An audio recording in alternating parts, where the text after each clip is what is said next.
দিন দিন অবনতি হচ্ছে বেগম জিয়ার শারীরিক অবস্থার। বিদেশে চিকিৎসার দাবিতে কাল বিএনপির বিভাগীয় সমাবেশ। আইনি প্রক্রিয়া মেনেই যেতে হবে বলছে আওয়ামী লীগ। জীবন মৃত্যুর সন্ধিক্ষণের মধ্যে আছেন, খালেদা জিয়াকে মুক্তি দিয়ে তাকে উন্নত চিকিৎসার জন্য বিদেশে পাঠানো হবে। আপনি আইনের ফাঁদে পড়েছেন। আমরা অপারগ এই একটি মাত্র কারণে। লিভার সিরোসিসের চিকিৎসা বিদেশেই সম্ভব। লিভারকে ফুটো করে দুটো রক্তনালীর মধ্যে সংযোগ স্থাপন করে সেখানে স্টেন্ট পরিয়ে দিয়ে আসতে হবে। ভারত বলেন, সিঙ্গাপুর বলেন, এসব দেশে অনেক বেশি প্র্যাকটিস হয়ে থাকে। দেখছিলেন প্রধান শিরোনাম। রাত 11টার সময়ে সঙ্গে আছি আমি জাফর সাদিক। এবার অন্যান্য শীর্ষ সংবাদ। ওমিক্রনের বিস্তার ঠেকাতে 15 নির্দেশনা। বিমানবন্দরে আফ্রিকা ফেরত যাত্রীদের স্ক্রিনিংয়ে কড়াকড়ি। স্বাস্থ্যবিধি মেনেই এইচএসসি পরীক্ষা, জানালেন শিক্ষামন্ত্রী। প্রথমবার দিয়াবাড়ি থেকে মিরপুরের 10 নম্বর পর্যন্ত পরীক্ষামূলকভাবে চলল মেট্রো রেল। আগামী জুনের মধ্যে ডিপোতে প্রস্তুত থাকবে 15 set. BNP chairperson Begum Khaleda জিয়ার শারীরিক অবস্থার অবনতি হচ্ছে জানিয়ে বিএনপি নেতারা আবারও তাকে দ্রুত বিদেশে পাঠানোর দাবি জানিয়েছেন। বিদেশে চিকিৎসার দাবিতে রাজধানীতে লিফলেট বিতরণ করেন তারা। একই দাবিতে মানববন্ধন করেছে সাংবাদিক সংগঠনের একাংশ। এদিকে কাল বিভাগীয় শহরে সমাবেশের ডাক দিয়েছে দলটি। হাসপাতালে চিকিৎসাধীন বেগম খালেদা জিয়ার বিদেশে চিকিৎসার দাবিতে সোমবার রাজধানীতে লিফলেট বিতরণ করেছে বিএনপি। শান্তিনগর সহ বেশ কয়েকটি স্থানে জনসাধারণের মাঝে লিফলেট দেন বিএনপি নেতারা। এ সময় দলের সিনিয়র যুগ্ম মহাসচিব রুহুল কবির রিজভী বলেন, লিভারে রক্তক্ষরণের কারণে বেগম জিয়ার অবস্থা আশঙ্কাজনক। দ্রুত বিদেশে নিয়ে চিকিৎসা না হলে বেগম জিয়ার মৃত্যু ঝুঁকি বাড়ছে। এই অবস্থায় সরকারকে মানবিক দিক বিবেচনার আহ্বান জানান তিনি। জীবন মৃত্যুর সন্ধিক্ষণের মধ্যে আছেন। আমরা আশা করছি যে অবশ্যই দেশনেত্রী বেগম খালেদা জিয়াকে মুক্তি দিয়ে তাকে উন্নত চিকিৎসার জন্য বিদেশে পাঠানো হবে। এদিকে বেগম খালেদা জিয়াকে বিদেশে চিকিৎসার অনুমতি দেওয়ার দাবিতে জাতীয় প্রেস ক্লাবের সামনে মানববন্ধন করেছে ঢাকা সাংবাদিক ইউনিয়ন ও বাংলাদেশ ফেডারেল সাংবাদিক ইউনিয়নের একাংশ। মানববন্ধনে বেগম জিয়াকে বিদেশে চিকিৎসার সুযোগ দিতে সরকার প্রধানের প্রতি অনুরোধ জানিয়েছেন তারা। বেগম খালেদা জিয়াকে অবিলম্বে মুক্তি দিন, তার বিদেশে যাতে চিকিৎসা নিতে পারেন সেই ব্যবস্থা করুন।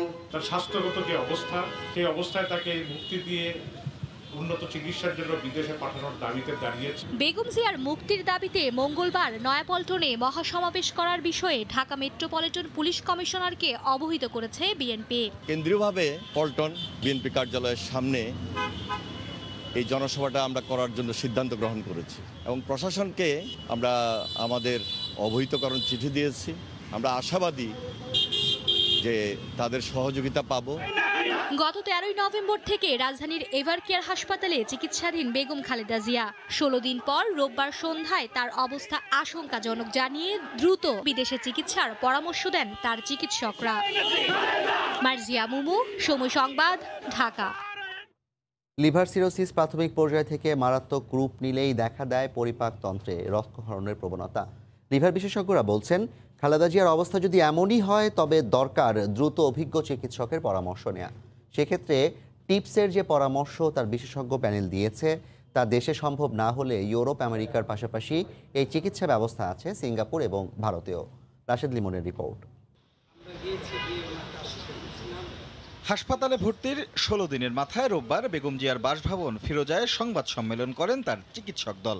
জানান, লিভার সিরোসিসে ভুগছেন বিএনপি চেয়ারপারসন। পরিপাকতন্ত্রের রক্তক্ষরণের কারণে তার অবস্থা আশঙ্কাজনক। কিছু করারও উপায় নেই। লিভার বিশেষজ্ঞরা বলছেন, প্রাথমিক পর্যায়ে শনাক্ত না হলে সিভিয়ার পর্যায়ে গেলে পরিপাকতন্ত্রে রক্তক্ষরণ হতে পারে। বেগম জিয়ার শারীরিক অবস্থা স্থিতিশীল করতে প্রয়োজন এ বিষয়ে অভিজ্ঞ চিকিৎসকের পরামর্শ।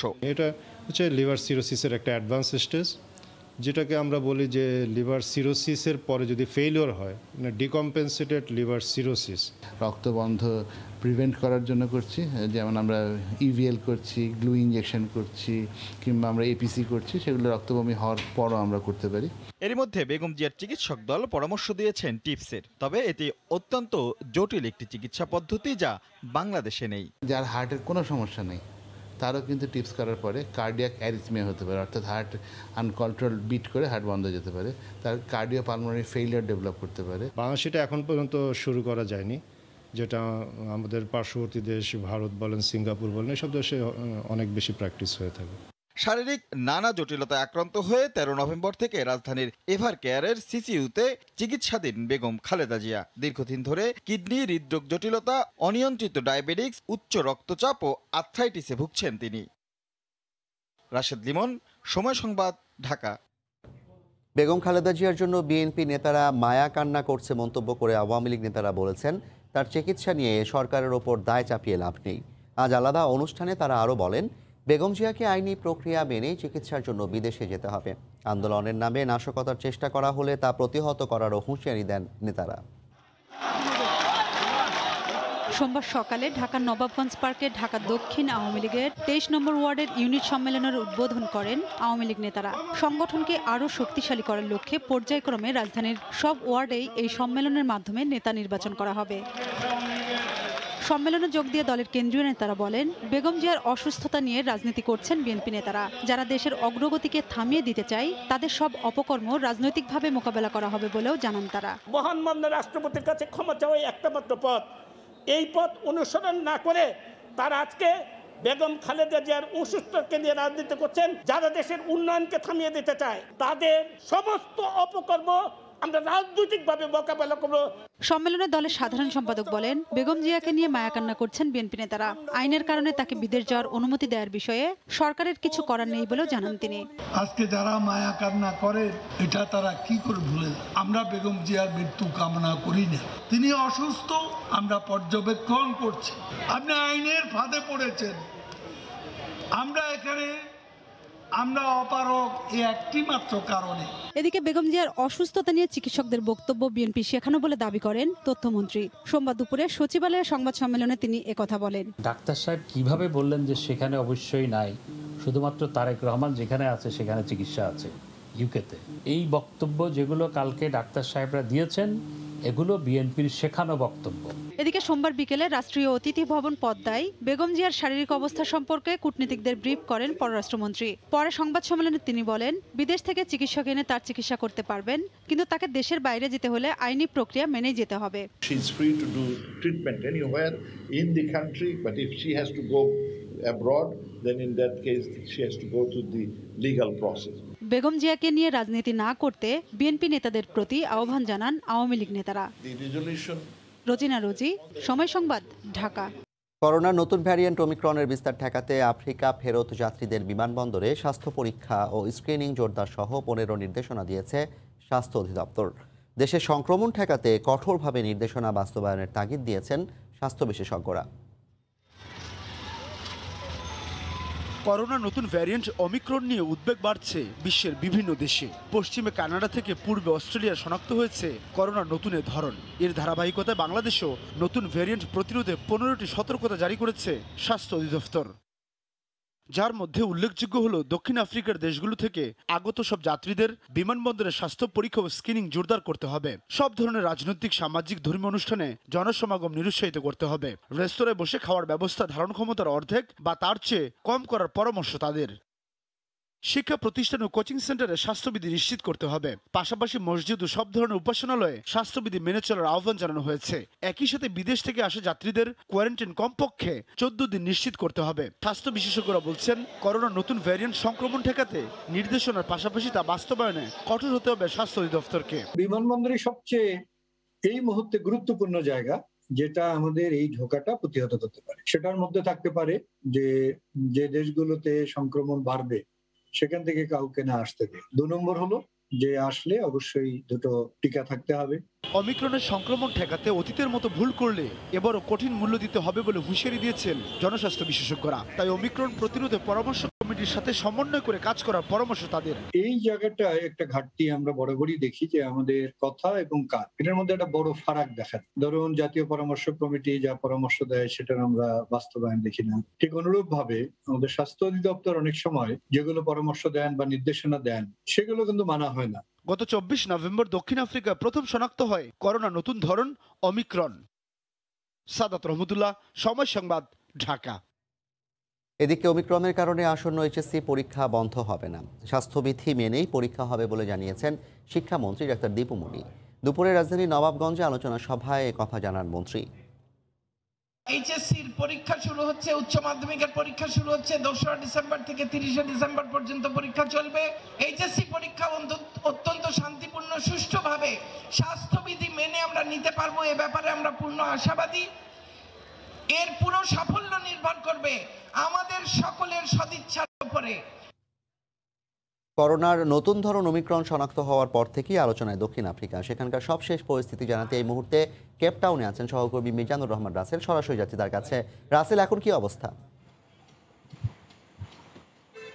জাফর, আপনি জেনে থাকবেন দক্ষিণ আফ্রিকায় ওমিক্রন শনাক্তের পর থেকেই ব্যাপকভাবে সমালোচিত দক্ষিণ আফ্রিকা।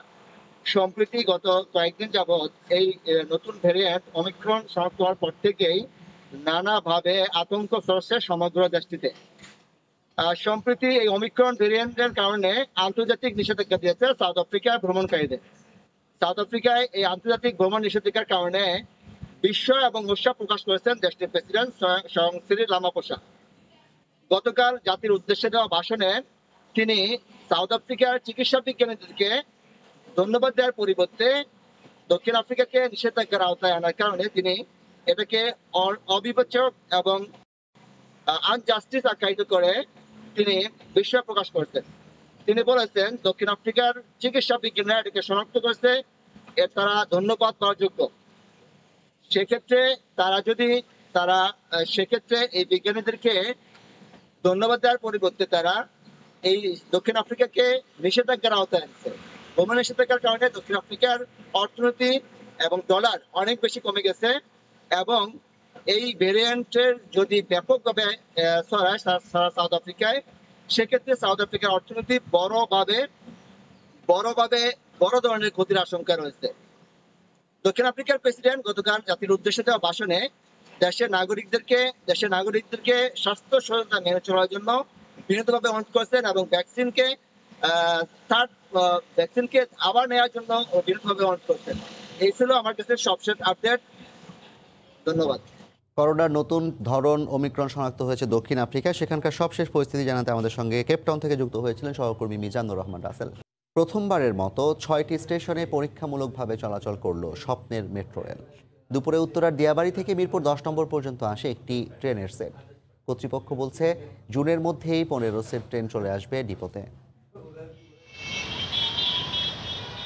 ঢাকার বুকে চলছে মেট্রো রেল। একটু একটু করে বাস্তবে রূপ নিচ্ছে আধুনিক যোগাযোগ ব্যবস্থার স্বপ্ন। এরই অংশ হিসেবে সোমবার দুপুরে 6টি স্টেশনে হয় পারফরম্যান্স টেস্ট। এখন পর্যন্ত এটি মেট্রো রেলের সর্বোচ্চ দূরত্ব অতিক্রম। এর আগে পল্লবী পর্যন্ত ট্রায়াল হলেও এবারই প্রথম মিরপুর 10-এ এসে থামে মেট্রো রেল। চোখের সামনে স্বপ্ন পূরণের সারথি হয়েছেন উৎসুক জনতা। স্বপ্নের এমন বাস্তবায়নে উচ্ছ্বসিত তারা। টিভিতে দেখছি মাঝে মাঝে উত্তরার দিক দিয়ে আসছিল, কিন্তু আমি দেখি নাই, সরাসরি এইভাবে দেখি নাই। আমাদের স্বপ্নের মেট্রো রেল এটা। আমাদের পিছের যে ছেলে সন্তানরা আছে তারাও আগামী দিনে আরো ভালো ভবিষ্যৎ দেখবো। এখন অনেক অল্প সময়ে যাইতে পারবে গুলিস্তান। বাংলাদেশের জন্য অনেক বড় ধরনের একটা অ্যাচিভমেন্ট। দিয়াবাড়ি থেকে মতিঝিল পর্যন্ত এই রেল প্রকল্পে রয়েছে 16টি স্টেশন। যদিও আগামী বছর ডিসেম্বরের মেট্রো রেলের বাণিজ্যিক যাত্রা শুরু হবে উত্তরা থেকে আগারগাঁও, অর্থাৎ প্রথম 9টি স্টেশনে। এমআরটি কর্তৃপক্ষ বলছে 7 মাসের মধ্যেই 15টি ট্রেন থাকবে দিয়াবাড়ির ডিপোতে। আমাদের একটা পরিকল্পনা আছে যে এই অর্থ বছরের ভিতরে আমরা প্রায় 15টার মতো যে ট্রেন আছে সেই ট্রেন আমরা নিয়ে আসব। প্রথম ধাপ উত্তরা থেকে আগারগাঁও 2022-এর ডিসেম্বরে হলেও পরের ধাপ আগারগাঁও থেকে মতিঝিল 2023 সালে চালুর পরিকল্পনা আছে কর্তৃপক্ষের।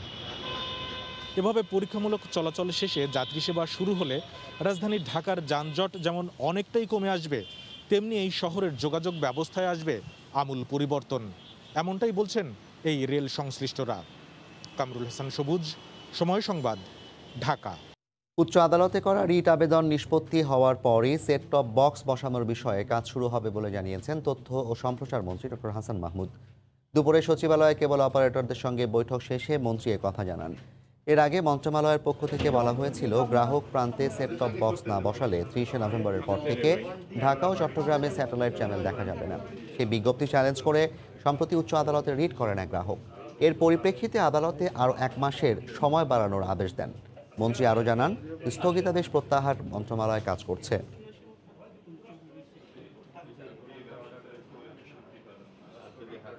আমরা আজকে যেটি আলোচনা করেছি তাদের প্রস্তুতি সম্পর্কে আমরা যখন আদেশটা ভ্যাকেট হবে তখন আমরা পুনরায় আবার বসবো এবং পুনরায় আবার বসে সময়টি আমরা কতটুকু বাড়ানো যায় 1 মাস কি 2 মাস সেটি আমরা বসে আমরা ঠিক করব। অর্থাৎ গ্রাহক পর্যায়ে প্রস্তুতি সাপেক্ষে আমরা সেটি বাড়াবো। তবে আজকে কতটুকু বাড়ানো প্রয়োজন সেই নিয়ে আসলে আলোচনা হয়নি, যেহেতু আদালতে বিষয়টি বিচারাধীন। তবে ডিজিটালাইজ হওয়া প্রয়োজন এবং সেই লক্ষ্যে সরকার কাজ করছে, আমরা ডিজিটালাইজ করতে বদ্ধপরিকর। বাংলাদেশে বিনিয়োগের জন্য 30টি সৌদি কোম্পানি প্রস্তুত। নবায়নযোগ্য জ্বালানি সহ বিভিন্ন খাতে বাংলাদেশে বিনিয়োগ করতে চায় দেশটি। বিকেলে রাষ্ট্রীয় অতিথি ভবন পদ্মায় যৌথ ব্রিফিংয়ে এ কথা জানান সৌদি আরবের পরিবহন ও লজিস্টিক সেবা মন্ত্রী এবং বাংলাদেশের পররাষ্ট্রমন্ত্রী।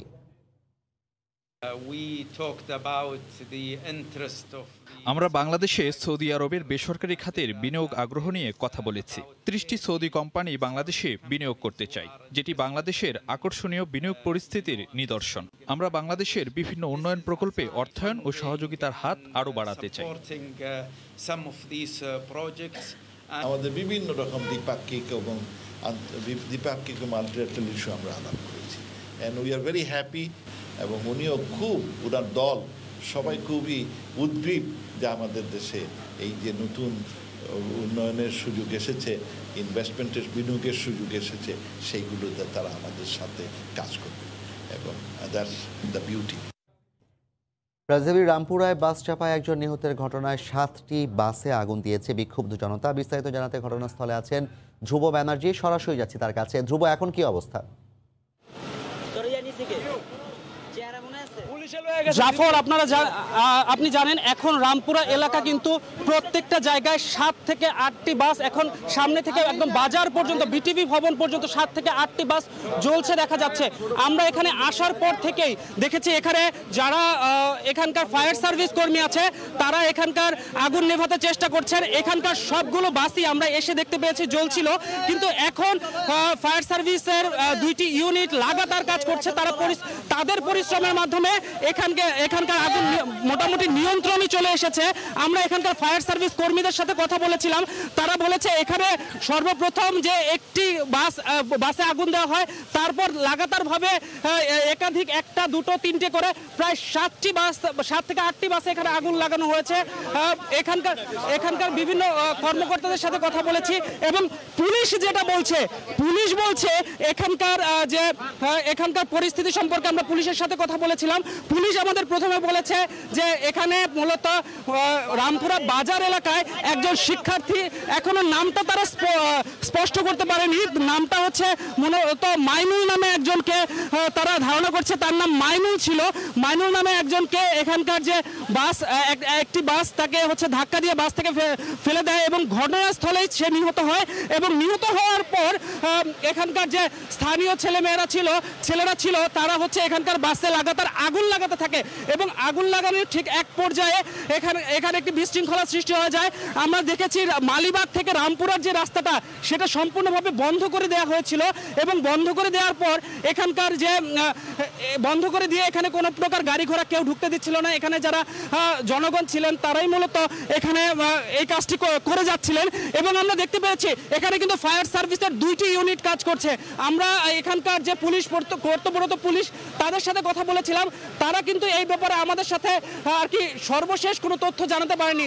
তারা শুধুমাত্র বলেছে একজন নিহত হয়েছে, তার ব্যাপারে সার্বিক আলোচনা চলছে এবং এখানকার পরিস্থিতি নিয়ন্ত্রণ করার পর বাকি সব ধারণা সম্পর্কে আমরা স্পষ্ট হতে পারবো।